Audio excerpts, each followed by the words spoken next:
पानी अगर जाते हुआ तो ज़्यादा नहीं सर, हमारे केवल कितना पानी है सर, स्कर्ट के पास कर स्कर्ट के पास कर करंट देखिए आप लोग भाई हैं तो नेता आप हैं, यहाँ विधायक आप हैं हमारे, आपको देखना है क्या? चुनाव आपको लड़ाना है तो विधायक आप हैं। चलिए ठीक है। अब देखिए कल जिस समय प्रभारी मंत्री गए थे उस समय जाया जा सकता था। जो पानी का लेवल था वो बहुत ऊंचा नहीं था, मतलब कि मान के चलिए 1.5 फीट से 2 फीट के करीब था और कुछ ही दूर था गौरा जो पुल के पास है वहाँ पे, तो वहाँ से जाया जा सकता था। लोग का स्टेटमेंट भी आ रहा है कि कई लोग वहाँ से आ जा रहे थे, ग्रामीण लोग अपना सामान लेने आ जा रहे थे, उस समय तक जाया जा सकता था। लेकिन प्रभारी मंत्री का जो जवाबदेही था वो पूरा नहीं किया, अपनी जवाबदेही वो पूरा नहीं किए। जनता का बीच में जाना चाहिए था। एक तो इतने मुश्किल से पहुँचे, मतलब कटाव, मतलब पिछले साल तो शुरू हुआ था कटाव 24 में भी कोई वहाँ नहीं पहुँचा था। अब तो कुछ काफ़ी लोग वहाँ पहुँच रहे हैं, लेकिन 24 में एक भी आदमी वहाँ नहीं पहुँचा था।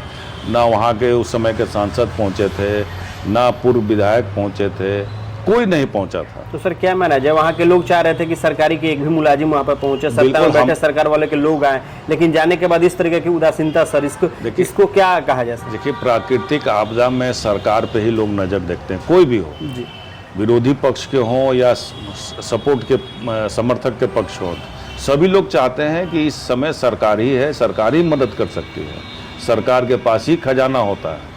और सरकार के जब मुलाजिम जाते हैं तो अपनी समस्या जो अधिकारी लोग नहीं सुनते हैं, दरकिनार करते हैं सही बात को भी, उस बात को जनता जो है अधिकारी के बीच में रखते हैं और उसमें प्रभारी मंत्री ने उसी समय आदेश पारित करते हैं ताकि जनता के हक में काम हो सके।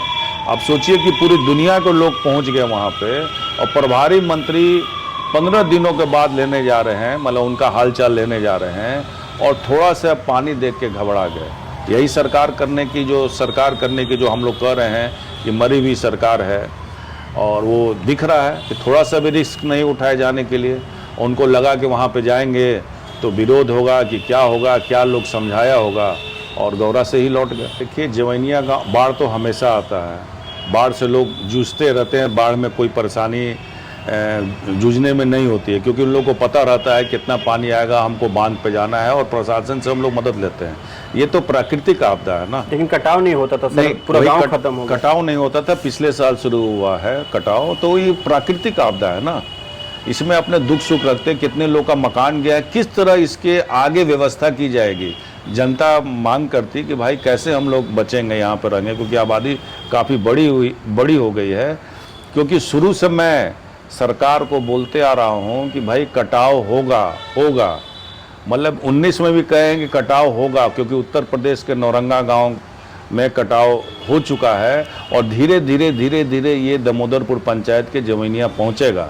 हम शुरू से सरकार को आगाह कर रहे हैं और फाइनली जो वही हुआ जो हम जिस सरकार को हम आगाह कर रहे थे, आगे कटाव शुरू हो गई और कई मकान गिर गए।